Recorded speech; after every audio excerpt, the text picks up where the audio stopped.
पूरा कैलू मनवा की आस।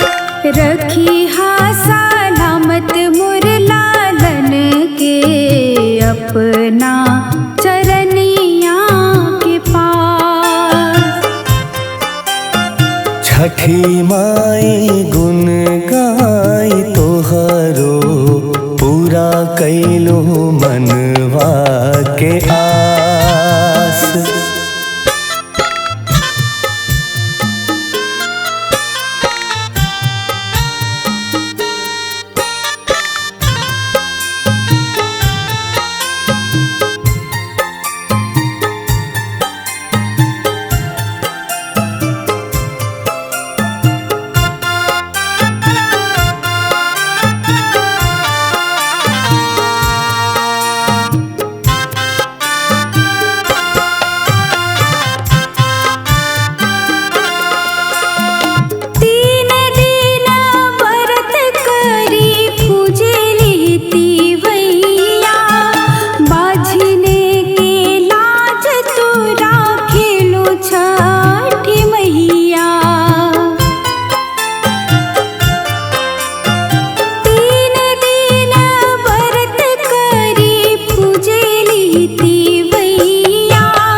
पसारे लेके अटल विश्वास।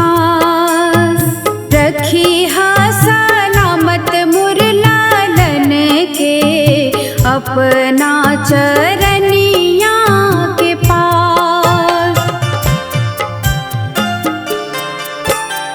छठी माई गुण गाई तोहरो पूरा कैलो मनवा के आस।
रखी हा सलामत मोर लालन के अपना चरनिया के पास।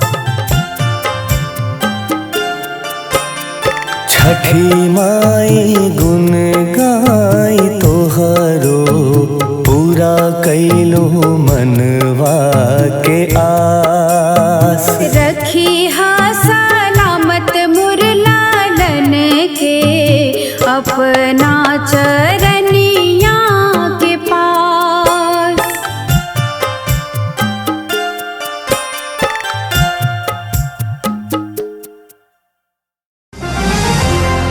Chanda Cassettes.